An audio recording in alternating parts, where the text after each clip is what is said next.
Perfect song for today. Oh, wow. Good to be here today. Thank you for inviting me back to Guest Beach. Wow, feels kind of like a family reunion with familiar faces and new faces. So glad we are here together today. And beautiful music, Jack, and that little surprise, I didn't know he was going to do a song that I recorded about 20 years ago. So life is full of surprises, isn't it? Yeah. Well, let's begin with the story. A couple of tourists got separated from their tour group in the Sahara, and the husband was getting really thirsty, so he saw a passing nomad and he said, "Sir, do you have some water? I really need some water. I'll pay you." And the nomad said, "Sorry, I have no water, but I have some lovely neckties here that I can sell you." And he went, "Oh." But the wife stayed, and she picked out a brightly colored tie for her husband as a surprise, and she tucked it in her purse. And so the husband went on, and he saw another local, and he said, "Sir, do you have some water? I really need some water." And the tribesman said, "Sorry, I have no water, only these handsome neckties that I will gladly sell you." So the husband was getting really frustrated, and then he turned around and he saw this grand hotel in the distance. So he's walking over there, the wife's kind of shuffling to keep up with them, and right before the steps to the hotel is one more. And he said, "Well, I have to ask this guy, do you have some water? I can buy a bottle of water, I'll pay you well." And the local said, "No, but I have these lovely neckties that I can sell you." And so by this time, the husband was just fuming, and he goes up to the steps to the entrance to the hotel, to the doorman, and he says, "I'm so glad I'm here. Where's the restaurant? I need some water." And the doorman said, "Sorry, sir, we don't let anyone in without a tie."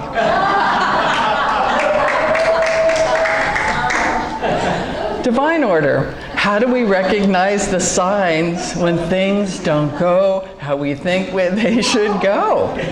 You know, when things don't go our way. What do you do when things don't go your way?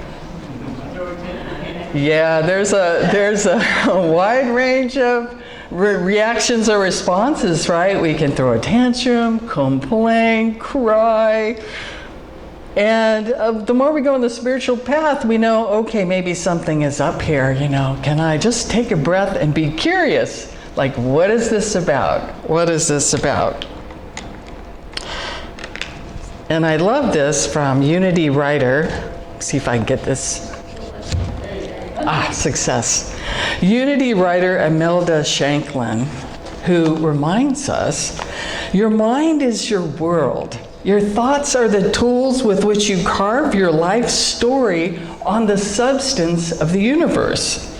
When you rule your mind, you rule your world. When you choose your thoughts, you choose results. So with this reminder, what if we knew that everything we worried about today would work out just fine? And what if we had a guarantee that whatever the problem, it would be solved? Whatever the goal or dream, it would manifest in the perfect right time and in the best possible way. Are you willing to entertain that possibility? Yes. Yes, possibilities, yes. So let us affirm divine order today. Let us call it forth, energize it, attune to it. It's one of our 12 spiritual powers that we all have within, that we wake up when we give it our energy and attention. And so I have an affirmation here that I'll say a couple of times and invite you to affirm with me. I order my life with God, and God orders my life with good. I order my life with God, and God orders my life with good. Good, let's do that one more time. I order my life with God, and God orders my life with good. Let's take a breath. The grand overall design. G-O-D. That's what some people call God, the grand overall design or grand overall designer. So we're going to Charles Fillmore for some insight about order. He called order the first law of the universe. Indeed, there could be no universe unless its various parts were kept in perfect harmony. So harmony is part of order. And we see it all around us in the natural world, right? With the seasons changing, with the sun rising and setting, the moon waxing and waning. Does anybody watch the moon? You know, you notice it. There's this sequence and order to it. We see patterns in nature of synchronicity, sequence, symmetry, proportion. And we remember we are not separate from the solar system, from the earth, from plants, from animals. How many of you have pets? I know quite a few do. And don't they just read your mind sometimes? You know? I remember when I lived in this studio place, and it was attached to the main house, and it had a cat door, and there was this big orange tabby named Winston, and he would come through the cat door and visit, which I like because I like cats. And I remember I was teaching high school, and I had one of those days where you just beyond words, I just come home and cry. So I was in my bed just sobbing, and I feel something against my cheek. And it's Winston. He just put his little furry cheek right there. And I was so comforted. I didn't ask him to do it. He just, they just know. They know. So we're so connected. We're connected to each other too in that tapestry, in that mosaic of life right here on this planet. All life we're connected to, seen and unseen. So you've heard of the golden ratio, right? Or the golden mean, where proportions are the same in seashells, in musical scales, in mathematical formulas, in the human body, in distances between astronomical bodies. That grand overall design. And so there is a divine symmetry, a sacred orchestration behind all that is. And can you sense your own inner divine symmetry? There is this order of life in your body, in our bodies, that just operates without our consciousness even having to direct it. This pattern of perfection that we are created with, that is the same energy that sets stars in the sky. So as with the physical, our spiritual life also has an order and sequence in this divine pattern of life.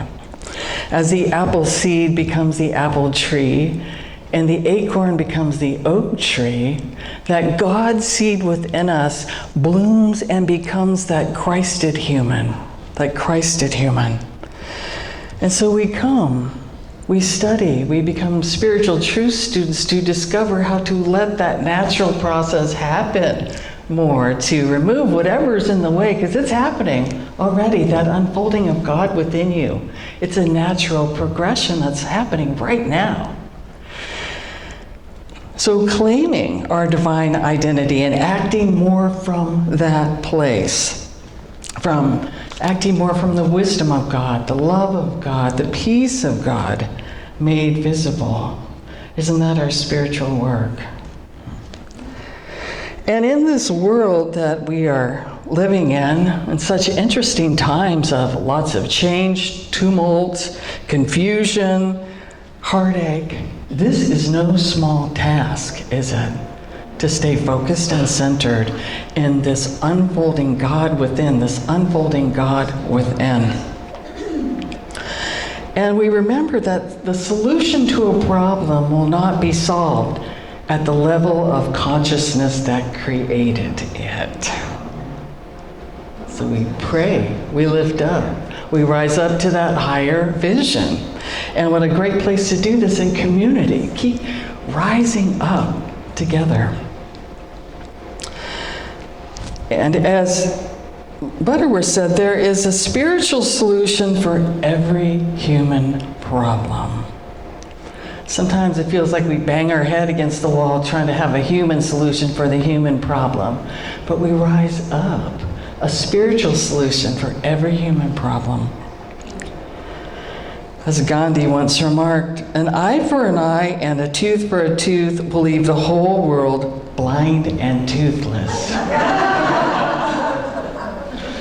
Not a pretty picture, is it?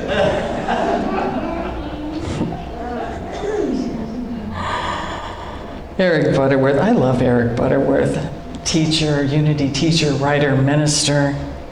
He reminds us too that Jesus was, after all, the great example, not the great exception. The great example, who said, to those who believe, you will do what I do and more, and greater things. Have you ever wondered what those greater things, that more, is? That'll stretch us, huh? So divine order is not the fickle finger of fate. Order is a principle and a power. It's our spiritual capacity for orderly action, mental adjustment, and spiritual evolution. And like the apple, or unlike the apple or the oak tree, our cooperation is needed to develop this spiritual quality of order. So that sounds easy, right? We all want to grow, right? But isn't it interesting how much attention our society gives to the opposite of order? Lots of attention to chaos, disorder, disharmony, hoarding. I don't watch TV anymore, but when I did, I was fascinated by these programs like Storage Wars and Hoarders and Clutter's Last Stand. You know, perhaps these were so popular because out of that big giant mess, by the end of the show, order, right? It was all nice and clean and neat. And there's something within us that gravitates to that order. Charles Fillmore again wrote, order in the mind of God is an idea of harmonious progress and evolution. Order in humankind is humankind's ability to perceive and cooperate with the law of growth. So what does that look like? Well, one of the first ways we can cooperate with order is to let go of worry. Easier said than done sometimes, huh? But I like this from Irma Bombeck. She said, worry is like a rocking chair. It gives you something to do, but it doesn't get you anywhere. So what do? We take it to prayer, right? We lift it up. Turn them over to God. And thank you, Dorothy, for those beautiful prayers today. Absolutely beautiful. Jesus advised us to seek first the kingdom and all will be added. Seek first the kingdom and righteousness, which means right thinking, and all will be added unto you. So God first. I order my life with God, and God orders my life with good. Together, I order my life with God, and God orders my life with good. So prayer really does help us put our mental house in order, doesn't it? That right adjustment, right thinking to align with God, with our higher nature, our essential Christ nature. So divine order is about the law of growth and the unfoldment of that God seed within us that is ever sprouting and branching out into greater expression. And divine order is tied to divine timing. And sometimes things manifest really quickly. Boom, there it is. And sometimes it takes longer than we want, or longer than we expect. I think I heard a little bit of that this morning before service. We want something, we want it now. Where's our new minister? We want this person now. And that's great. There's an eagerness and a receptivity and a welcoming because you're praying this person in right now. And they lift up to prayer. You'll connect. You'll connect. So divine order, divine timing. Jesus had some wisdom about this in the Gospel of Mark, chapter 4, verse 28. The earth produces of itself first the stalk, then the head, then the full grain in the head. So I pictured a corn stalk growing. I used to live in Northern California where you could almost hear the corn squeaking as it lifted up. And sometimes we can get impatient, right? We don't want to wait for the corn. We want to make popcorn already. So patience is part of empowering our ability for order in our lives. So our spiritual power of order allows us to tune into the sequential logical patterns for harmony. It guides us to develop our spiritual consciousness and put all in right relationships in our lives. So right relationship with God and self, right relationship with others, right relationship with work, with our vocation, with talents and gifts, right relationship with money and material items, right relationship with our bodies. So we're in relationship with everything. And in any relationship, do we bless it or curse it? Do we praise it or complain about it? Right relationship is appreciation, the energy of gratitude and appreciation. So think about your life right now. What is calling you for adjustment to restore order and right relationship? Remember that divine order will always bring an outpouring of good, not just for you, but for others. And if there's something in your life that you've been praying and praying for, you wonder, where is it? Why isn't it showing up? Call in your spiritual power of order to see if there might be a higher order at work. And we remember divine order is about the law of growth. So we can ask ourselves, how am I being asked to grow here? Is there a mental adjustment or a perception shift that I need to make? So those are powerful questions because we're not focused on out there and why don't they change and why doesn't this happen. We're focused on our inner power to lift up to a higher vision and guidance. And sometimes on our path, it appears that we're going backwards. Have you ever had that experience? That a situation arises or buttons get pushed and we might think, I've dealt with this before. Here it is again.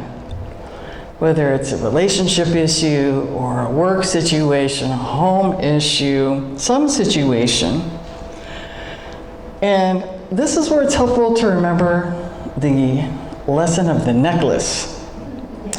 How many of you tried to untangle a tangled necklace? Or maybe it's an extension cord of some kind, or a whole garden hose. The more you pull, the tighter the knot gets, right? The tighter the tangle gets. So how do we untangle it? Well, it requires a steady hand, first of all, right? And a lot of patience, not to keep pulling forward, but to thread it back the way it came. And in our own lives, too. In order to move forward, sometimes we must tread back the way we came.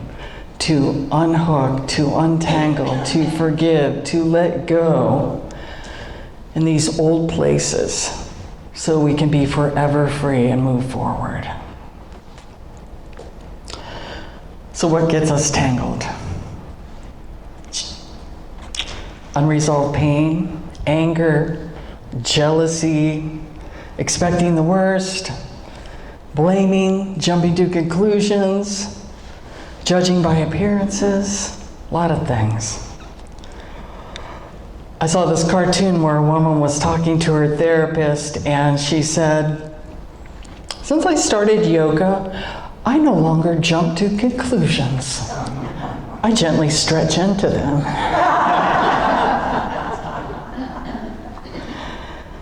So these tangles, I had this experience recently with a family member who came to visit, and someone I love dearly, and we were talking and I said something that triggered an old something.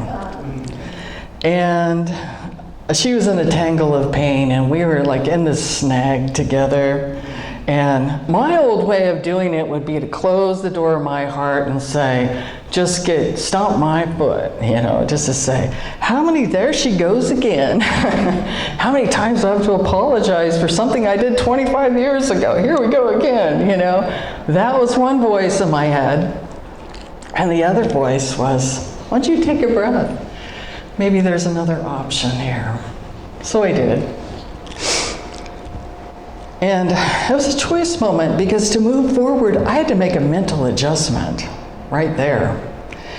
And so I decided just to listen to her and be present and keep breathing and telling myself, don't take this personally. Keep breathing, keep listening.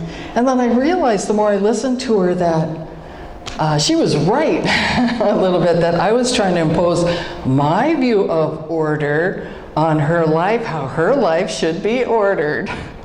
Imagine that. She didn't even ask for advice either. And so that was a wake-up moment for me, and I apologized to her. And it was we made progress. It wasn't resolved all the way, and we had errands to do, both of us. So I didn't know what was going to happen, but I just lifted it up to prayer. And then 3 hours later, we met for dinner. And God works in mysterious ways, because she greeted me at the door and just gave me a big hug, and she said, I had a revelation. That interaction that we had, what bothered me, that you said, I've been doing the same thing to my son, her adult son. She said, I called him and apologized to him. And in that moment I thought, wow, that mental adjustment, untangled some family stuff down the line, that generational healing, when our willingness to do something different, to let go of our old pain, resentments, the way we think it should be, and be present with how's God showing up here. So how do we develop this power of order? We hold positive thoughts for right adjustment. We affirm divine order in prayer and meditation. We take action to clean something up. That could be in a relationship, or that could be the junk drawer. Just some little action to clean and order something in our home. And noticing when our orderly thinking leads to right relationship and harmonious adjustment and divinely directed actions, to notice it when it shows up.